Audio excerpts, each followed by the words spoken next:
A graça e a paz do Senhor Jesus Cristo a todos. Algumas pessoas me perguntaram por que Deus permitiu a destruição de Jerusalém e do templo em 70 depois de Cristo, e por que Jesus profetizou a destruição do templo. Para sabermos a resposta, precisamos entender todo o contexto em volta desse acontecimento. Jesus entra no templo pela última vez e começa a perseguição pelos fariseus, saduceus, escribas, príncipes dos sacerdotes e principais anciãos do povo. Todos querem achar uma falha em Jesus para poder matá-lo. Essa é a última vez que tais líderes rejeitam Jesus. Diante disso, Jesus mostra a eles o quanto são hipócritas e cegos, conduzindo muitos do povo a rejeitá-lo também. Muitos que tinham recebido Jesus um dia antes como rei montado num jumentinho, agora, ouvindo a voz desses mesmos líderes, se voltavam contra Cristo. Então Cristo diz a todos: serpentes, raça de víboras, como escapareis da condenação do inferno? Portanto, eis que eu vos envio profetas, sábios e escribas, e a uns deles matareis e crucificareis, e a outros deles açoitareis nas vossas sinagogas, e os perseguireis de cidade em cidade, para que sobre vós caia todo o sangue justo, que foi derramado sobre a terra, desde o sangue de Abel, o justo, até o sangue de Zacarias, filho de Baraquias, que matastes entre o santuário e o altar. Em verdade vos digo que todas essas coisas hão de vir sobre esta geração. Jerusalém, Jerusalém, que mata os profetas e apedreja os que te são enviados. Quantas vezes quis eu ajuntar os teus filhos, como a galinha junta os seus pintos debaixo das asas, e tu não quisestes. Eis que a vossa casa vos ficará deserta, porque eu vos digo que desde agora me não vereis mais, até que digas: bendito que vem em nome do Senhor. Jesus profetiza que Jerusalém será assolada, que ficará deserta. Então Jesus saiu do templo. Emanuel, o Deus conosco, saiu do templo para nunca mais voltar. E quando Jesus ia saindo do templo, aproximaram-se dele os seus discípulos, para lhes mostrarem a estrutura do templo. Jesus, porém, lhes disse: não vedes tudo isto? Em verdade vos digo, que não ficará aqui pedra sobre pedra, que não seja derribada. Agora Jesus diz: esse templo será assolado, não ficará aqui pedra sobre pedra. Quando os apóstolos perguntaram a Jesus: quando acontecerão estas coisas? Ele responde: e ouvireis de guerras e rumores de guerras. Olhai, não vos assustei, porque é necessário que isto tudo aconteça, mas ainda não é o fim. Porquanto se levantará nação contra nação, reino contra reino, e haverá fomes e pestes e terremotos em vários lugares, mas todas essas coisas são os princípios das dores.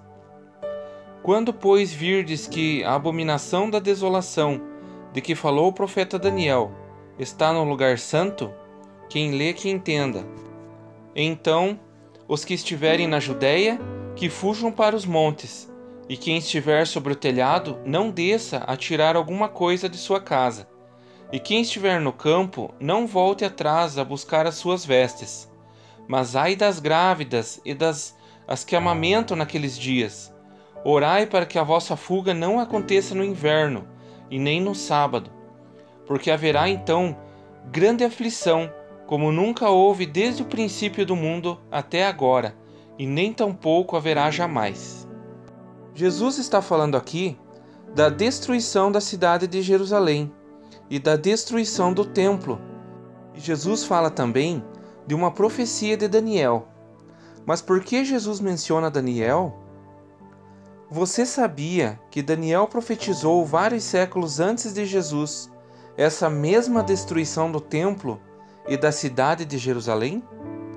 Vamos ver juntos. No livro de Daniel, no capítulo 9, Daniel entende pelas Escrituras que Israel ficaria cativa na Babilônia durante 70 anos. A Babilônia de Nabucodonosor, que havia destruído a cidade e o templo de Jerusalém. Daniel faz uma oração de súplica a Deus, pedindo perdão pelos pecados do povo. Daniel intercede a Deus pelo povo, por terem rejeitado a Deus e suas leis. A resposta de Deus a Daniel foi imediata. O anjo Gabriel trouxe a resposta a Daniel e disse: 70 semanas estão determinadas sobre o seu povo e sobre a sua santa cidade, para extinguir a transgressão, dar fim aos pecados, expiar a iniquidade, trazer justiça eterna, selar a visão e a profecia e ungir o Santo dos Santos. O anjo diz que 70 semanas, simbólicas, não literal, estão determinadas sobre o povo e a cidade de Jerusalém, para serem redimidos de todos os seus pecados, trazer a salvação eterna, cumprir as profecias e ungir o Santo dos Santos. A quem será que a visão se refere? Continuando a ler, nós já descobrimos. Sabe e entende, desde a saída da ordem para restaurar e para edificar Jerusalém, até ao Messias, o príncipe, 7 semanas e 62 semanas, as ruas e as tranqueiras se reedificarão, mas em tempos angustiosos. Deus determinou 7 semanas para a restauração de Jerusalém e do templo que havia sido destruída por Nabucodonosor. Depois, 62 semanas com o templo reconstruído até o Messias, o príncipe. E depois, na última semana, fechando as 70 semanas, o Messias seria morto. E, depois das 62 semanas, será tirado o Messias, e não será mais. E o povo do príncipe que há de vir destruirá a cidade e o santuário, e o seu fim será com uma inundação, e até o fim haverá guerra. Então estão determinadas assolações. E é agora que temos a resposta ao tema desse vídeo. Após a morte do Messias, o povo do Messias, o príncipe, ou seja, os judeus, destruirá a cidade e o templo. O seu fim será com uma inundação. Isso fala de uma multidão de exércitos. E até que se cumpra a destruição, haverá guerra. Estão determinadas assolações sobre Jerusalém e sobre o santuário, o seu templo. Mas não foram os judeus que destruíram a cidade e o templo, foram os romanos. Isso é verdade. Se continuarmos a ler o último versículo do capítulo 9 de Daniel, nós teremos a resposta. E ele firmará um concerto com muitos por 1 semana, e na metade da semana fará cessar o sacrifício e a oferta de manjares. Quando Jesus veio, firmou uma aliança, uma nova aliança, na última semana das 70 semanas de Daniel. Da vinda do Messias até a destruição de Jerusalém, dá 70 anos. Na metade dessa semana, dos 70 anos, o Messias fez cessar o sacrifício e as ofertas de manjares. Mas como? Com a sua morte na cruz. A morte de Cristo na cruz cessou as obras da antiga aliança. Cristo foi o cordeiro do último sacrifício, o qual cumpriu as 70 semanas de Daniel. Expiou a iniquidade e os pecados de muitos, nos trouxe salvação eterna, ungiu um novo Santo dos Santos na presença do Pai nos céus. Veja só. E Jesus, clamando outra vez com grande voz, entregou o Espírito. E eis que o véu do templo se rasgou em dois, de alto a baixo, e tremeu a terra, e fenderam-se as pedras. Todo o serviço sacerdotal no templo, depois disso, agora era inútil, será abominável a Deus. Voltando a Daniel capítulo 9, no versículo 27.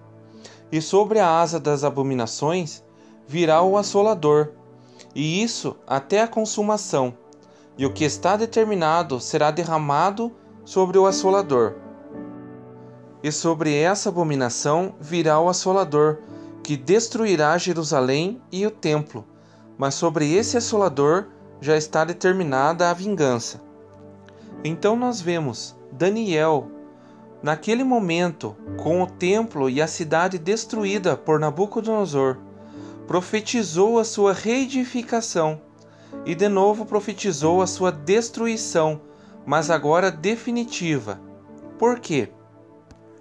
E quando ia chegando, vendo a cidade, chorou sobre ela, dizendo: Ah, se tu conhecesses também, ao menos neste teu dia, o que a tua paz pertence, mas agora isso está encoberto aos teus olhos, porque dias virão sobre ti, em que os teus inimigos te cercarão de trincheiras, e te sitiarão, e te estreitarão de todas as bandas, e te derribarão, a ti e a teus filhos, que dentro de ti estiverem, e não deixarão em ti pedra sobre pedra, pois que não conhecestes o tempo da tua visitação. Daniel disse que a cidade seria destruída pelo povo do Messias, o príncipe, porque o Messias tão esperado veio e muitos o rejeitaram, não o conheceram, não aceitaram o Salvador.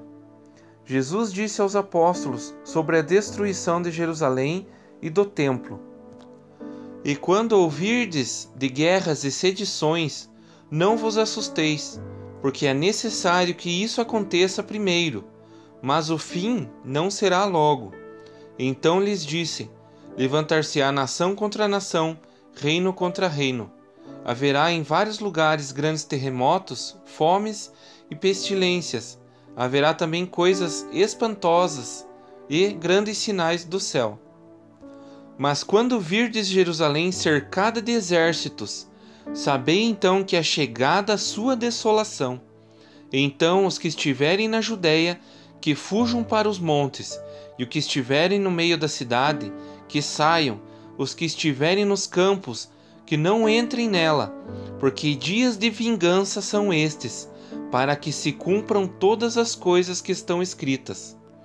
Ai das grávidas e das que criarem naqueles dias, porque haverá grande aflição na terra e irá sobre este povo, e cairão ao fio da espada, e para todas as nações serão levados cativos, e Jerusalém será pisada pelos gentios, até que os tempos dos gentios se completem. Nós vemos que tanto Mateus 24 como Lucas capítulo 21 profetizam a destruição de Jerusalém e do templo. Lucas nos diz que são dias de vingança e virá grande aflição, porque Cristo foi rejeitado pelos seus. Nós sabemos que o império de Vespasiano, seu filho Tito, comandante dos seus exércitos, cercou a cidade em 67 d.C. e em 70 d.C. os romanos destruíram totalmente a cidade e incendiaram o templo após saqueá-lo completamente. Tanto no tempo de Nabucodonosor como em 70 d.C., Jerusalém e o templo foram destruídas pelo mesmo motivo, a rejeição a Deus. Em 70 d.C., naquele lugar não ficou pedra sobre pedra, somente parte do muro oriental, conhecido como o Muro das Lamentações. Hoje, muito se fala em construir o terceiro templo, mas Deus não estará lá, pois Ele mesmo preparou um outro caminho, um novo caminho. Amém? A minha oração é para que você receba essa palavra e medite nela, que ela fique guardada em seu coração. Que Deus o abençoe em nome do Senhor Jesus.